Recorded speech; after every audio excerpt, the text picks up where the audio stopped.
पहा नवीन एपिसोड्स एकदम add free.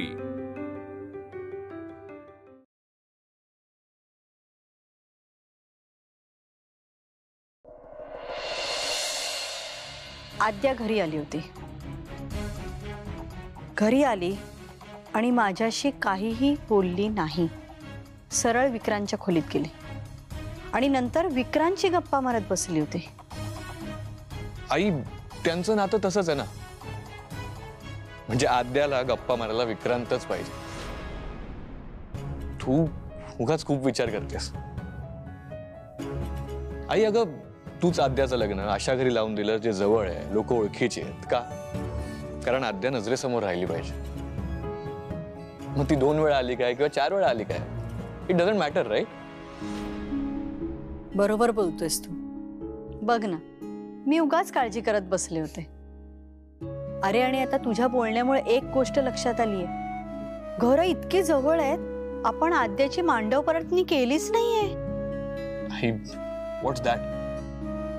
अरे म्हणजे लग्नानंतर मुलगी 2 दिवस माहेरपणासाठी घरी येते, तिचा नवरा तिला आणून सोडतो आणि परत घेऊन जातो।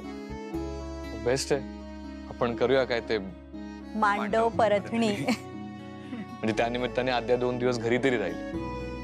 हो ना। बरं मी बोलून घेते बडवैकांशी, त्यांच्या सोयीनुसार करूया मग। ठीक आहे। आणि जा तू फ्रेश होऊन घे, मी जेवायला वाढते।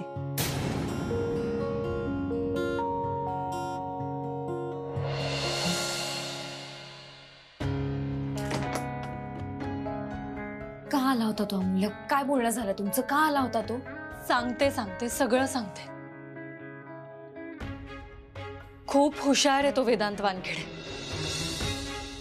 ताडे, विक्रांतच्या फोनवरून त्याने तुझा नंबर मिळवला आणि नंतर कॉल रेकॉर्ड्स वरून आपल्या घराचा पत्ता शोधून काढला। मग काय, तो त्या मुलीच्या शोधात इथे आला होता जिला विक्रांत सारखा फोन करतो। आधी तर मला बघूनच तो चिडला, काहीच बोलू देत नव्हता। त्याला वाटलं की ती मुलगी मी आहे। तू आहेस ती मुलगी? तू माझ्या भावाला फसवलंयस? अगं का लागलीस आमच्या मागे? अगं माझ्या बिचाऱ्या भावाला प्रेमात पाडलंस, फसवलंस तू। तो एवढ्या वेळेस थांबला असताना तर मी ऐकून सुद्धा घेतलं असतं, पण नंतर तो मला म्हणाला की बोल, किती पैसे पाहिजेत तुला, सांग। किती पैसे हवेत बोल, मी तुला देतो ते पैसे। मी तुला आधी पण विचारलं होतं, पैसे हवेत का, पैसे हवेत का? किती पैसे घेणार आहेस माझ्या भावाचा पिछा सोडण्यासाठी? बोल ना। माझ्या भावाला काही झालं ना तर सोडणार नाही मी तुला। हे सगळं माझ्यामुळे घडलंय अमूल्य, ह्यात तुझी काहीच चूक नाहीये। तरी माझ्यासाठी तू त्या वेदांसमोर गेलीस आणि त्याने तुझ्यावर हात उगारला।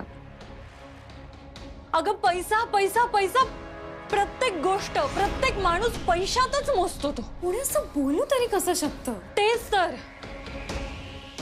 त्याचा सख्खा भाऊ जीव द्यायला निघाला होता आणि हा त्याच्या भावना समजून घेणं बाजूलाच राहिलं। मी म्हणते एवढा कसला माझा त्याला पैशांचा? मला विचारत होता की सांग काय हवंय तुला? असा विचार तरी कसा येतो मनात? मुळात चूक कोणाची याचा तरी विचार करायचा। मला सांग, मी विक्रांतला फसवलंय का? तू माझ्या मागे आला होता ना? कसं आहे ना ताई, आपण संस्कार जपतो तो पैसा जपतो। आपल्याला भावनेचा आधार लागतो, त्याला पैशांचा आधार लागतो। आपण नाती जपतो आणि तो त्याच नात्यांना पैशांच्या तराजूत मोजतो। त्याला कधी कुणाचं काही ऐकूनच घ्यायचं नसतं। He's so full of himself and so empty within. प्रेम काय हे त्याला माहितीच नाही। तूच सांग, अगं जो स्वतःच्या भावाला समजू नाही शकला तो तुला काय समजून घेणार होता? बरं झालं अमूल्य तूच गेलीस त्याला भेटायला।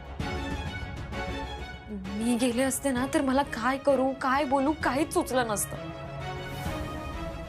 मी अशी त्याच्या समोर ढसाढसा रडतच बसले असते. नाही ताई, जोपर्यंत मी तुझ्या सोबत आहे ना, तुझ्यावर रडायची वेळ कधीच येणार नाही.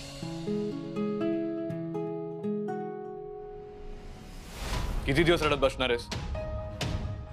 आईने तुला आणि आद्याला रडताना बघितलंय, आणि जी गोष्ट आद्याला माहितीये ती तुम्हाला का नाही सांगू शकलास? ती मुलगी आहे माझी मोठी बहीण आरती.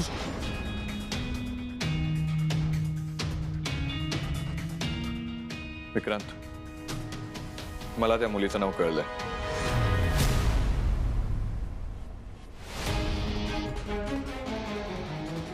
काय? हो, तू मला सांगितलं नाहीस म्हणून मला शोधावं लागलं. अरे पण का का शोधलंस तिचं नाव? तू तू तिला भेटला वगैरे नाहीयेस ना? दादा, तुला माझी शपथ आहे, तू प्लीज असं काही करणार नाहीयेस. मग तू मला सगळं खरं खरं सांग.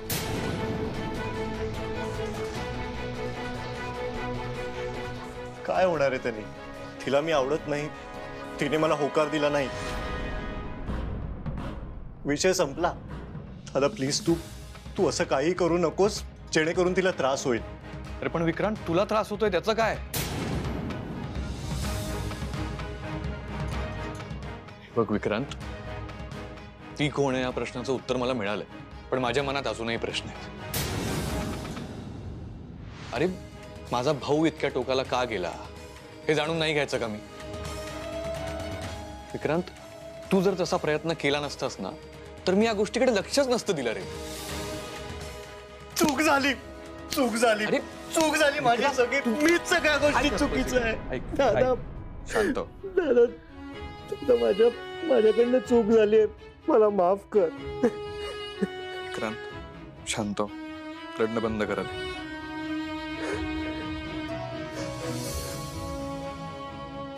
आता मी हात जोडतो, तू प्लीज असं काही करू नकोस.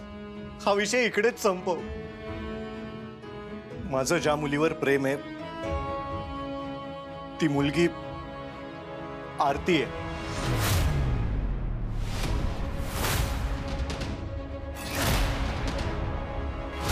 तुला ह्या गोष्टीची शहानिशा करायची असेल ना तर विचार, विक्रांतला विचार, आणि तुला खरं कळल्यावर मग माझ्या पुढे येऊन उभा राहा.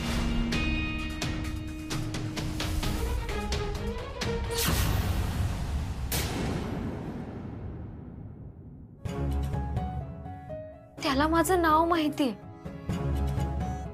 आपला पत्ता सुद्धा माहितीये. माझा काहीही दोष नसताना मला खूप गिल्टी फील होता या मूल्य. मला ना काय करू काहीच सुचत नाहीये. खूप भीती वाटतेय ग. घाबरू नकोस ताई, प्लीज. अगं पण आई आणि अण्णांसमोर तो नाही येणार. हे बघ, त्याने कितीही माज दाखवला ना तरी आज मी त्याला आरसा दाखवून आली. मी त्याला जे काही बोललीये ना तो कधीच विसरू शकणार नाही. मला खात्री तो नक्की विचारेल, आणि आद्या बहिणी त्याला सगळं काही खरं खरं सांगून देतील. राहिला प्रश्न विक्रांतचा, तर तो मनाने वाईट नाहीये. तो तुझ्यावर काही ढकलणार नाही. तो सगळं खरं खरंच सांगेल.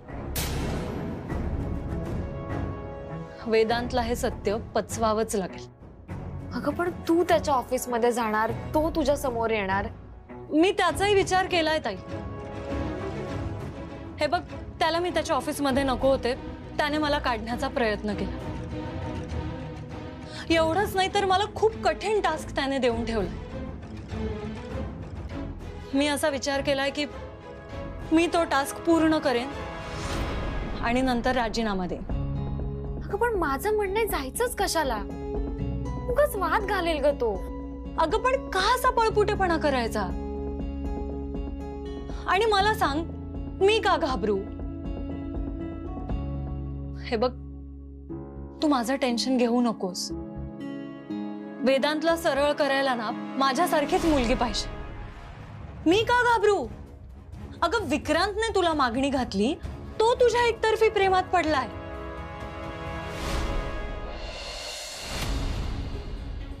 आरती, मला जेन्युइनली वाटतं तू माझ्या प्रेमाचा स्वीकार करावास. आय लव्ह यू आरती. मी तिला प्रपोज केलं. मी तिच्या प्रेमात होतो, ती नाही. दादा, तुला आठवत आहे आद्याच्या लग्नाच्या वेळी आपण त्यांना पिक करायला गेलो होतो, तेव्हा मी आरतीला पहिल्यांदा पाहिलं.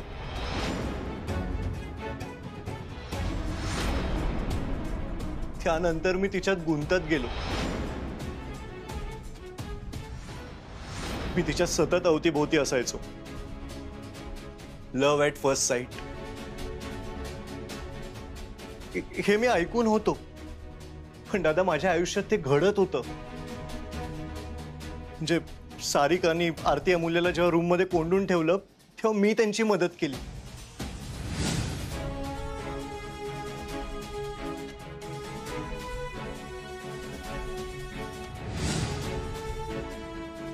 अमूल्यावर जेव्हा चोरीचा आळ आला तेव्हा मी त्यांच्या मदतीला धावून आलो. आरतीने मला कधीच आस लावली नव्हती, पण मीच तिच्या प्रेमात वेडा झालो होतो. मला माहितीये दादा, तुला प्रेम हा शब्द आवडत नाही. तू कधी प्रेमात पडला नाहीस, पण तुला आठवतं मी कायम तुला एक गोष्ट सांगायचो. माझ्या स्वप्नात एक मला मुलगी दिसते, एक चेहरा समोर येतो. तो विषय तू नेहमी धुडकावून लावायचास. तुझं करेक्ट होतं, तुझं लॉजिक परफेक्ट होतं दादा, पण मन हे इलॉजिकल असू शकतं. दादा, तुला हे सगळं नाही कळणार, कारण तू तुझ्या भावना कोंडून ठेवल्यास.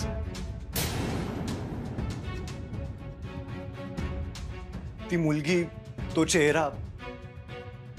चेहरा आरतीचा होता.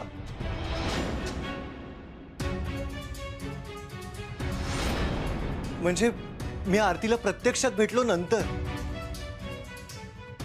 पण स्वप्नात खूप आधीच ऑलरेडी आमची भेट झाली होती. दादा, तुझा या सगळ्यावर विश्वास नाही बसणार, तुला नाही पटणार, पण आज पहिल्यांदा इतक्या मन मोकळेपणाने सगळं सांगतोय तुला. विचार तुझ्या भावाला, बघू तो तरी तुझ्याशी काही बोलतो का. कारण भावनाशून्य माणसासमोर कोणी प्रेमाचा उल्लेख तरी करेल का. तुझा भाऊ तुझ्यासारखा नाहीये आणि हाच तुझा प्रॉब्लेम.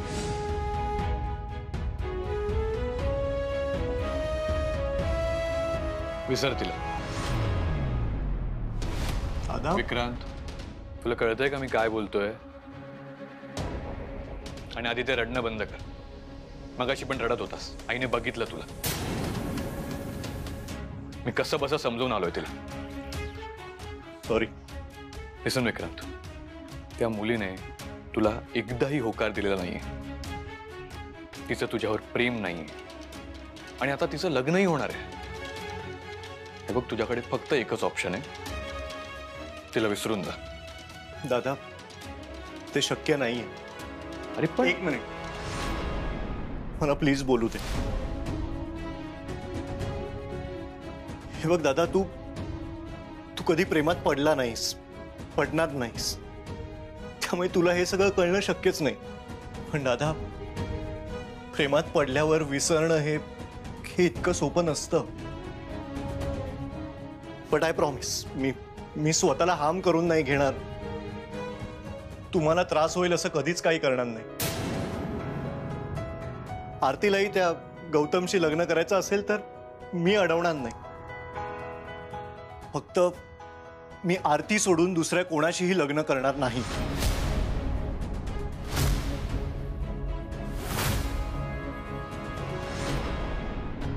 माझ्याशीच लग्न करण्याचा एवढा हट्ट का? मला हेच समजत नाहीये. बरं झालं मी त्या विक्रांतला होकार नाही दिला, किंवा मग विचार करून सांगते असंही नाही म्हणाले. हे प्रेमाचं असंच असतं का ग? तुला तरी काय माहित असणार म्हणा. प्रेमात पडल्यावर लोक वेडी होतात हे सगळं ना आपण पुस्तकात वाचलं होतं, सिनेमात पाहिलं होतं, पण माझ्याच आयुष्यात असं कोणी येईल असं स्वप्नातही वाटलं नव्हतं. बरं झालं मी त्या विक्रांतपासून दूर राहिले. मला सांग अमूल्य, तुला काय वाटतं? माझं काही चुकलंय का? ताई अगं शांत हो, किती विचार करशील. हे बघ, जे काही घडलंय ना त्यात तुझं काहीही चुकलेलं नाही. तू प्लीज स्वतःला गिल्टी मानू नकोस. शांत हो. हे बघ, त्याला जे काही उत्तर द्यायचं होतं ना ते मी दिलेलं आहे. तू आराम करत. थँक्यू अमूल्य.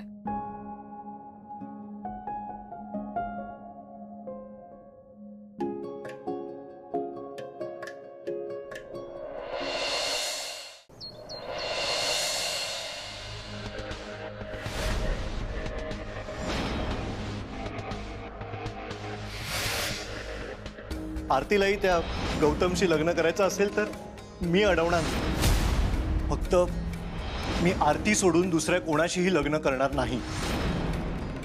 अरे तुझा सख्खा भाऊ विक्रांत तुझ्याकडे मन मोकळेपणाने बोलू नाही शकत.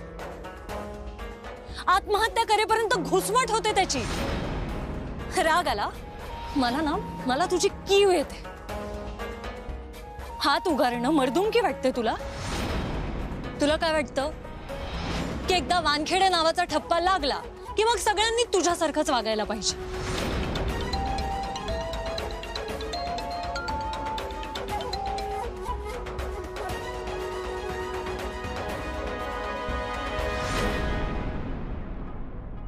बरे चल, निघते मी. अमूल्य, जायलाच हवं का? हो मग. म्हणजे आज न जाता उद्या गेलीस तर आज सुट्टी टाकून दे. सुट्टी? अगं म्हणजे नीट विचार करून बोलता येईल. काळजी करू नकोस, मी पूर्ण विचार केला. मला खूप भीती वाटते का त्या माणसाची.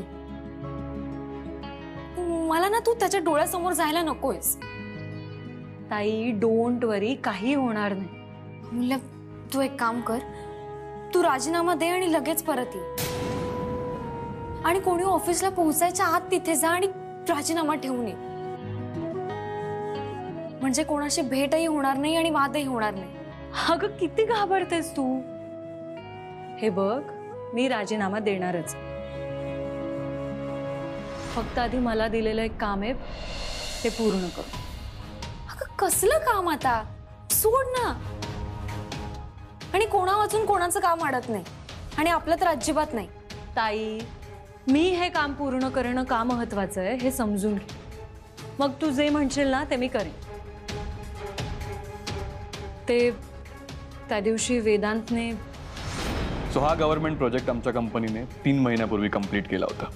15 दिवसात पेमेंट आणायचंय. आणि जर हे नसेल जमणार तर अजून एक ऑप्शन आहे, राजीनामा. मला नाही वाटत त्याची गरज पडेल. मी हे चॅलेंज ऍक्सेप्ट करतेय. तुमच्या कंपनीला तुमचं हे पेमेंट 15 दिवसांच्या आत मिळेल.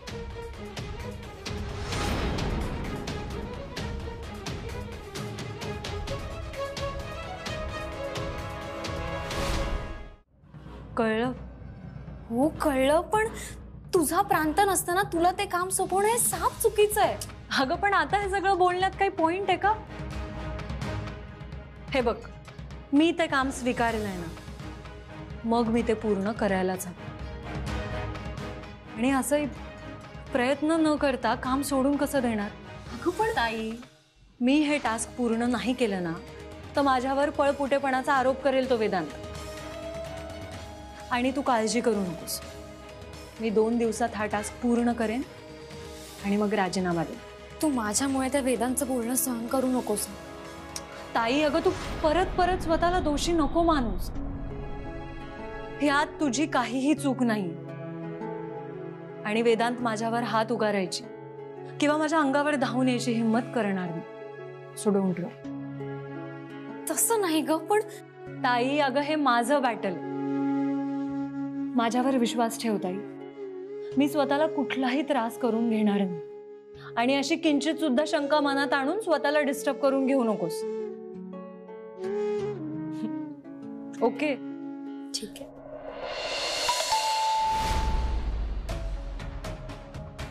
काय झालं? विक्रांतचा मेसेज आहे. सॉरीचा. हे बघ, असू देत. तू त्याला अजिबात रिप्लाय करू नकोस. मी परत आले की बघू त्याचं काय करायचं ते. आपण नंतर बोलूयात. ठीक आहे. बरं चल, निघते मी. तू तुझ्या कामातच राहा आणि अजिबात कसला विचार करू नकोस. आणि सगळ्यात महत्वाचं, आई आणि अण्णांना संशय येईल असं वागू नकोस. नॉर्मलच राहा. हो, कळलं अमूल्या. नीट जा आणि काळजी घे. तू पण काळजी घे. बाय. बाय.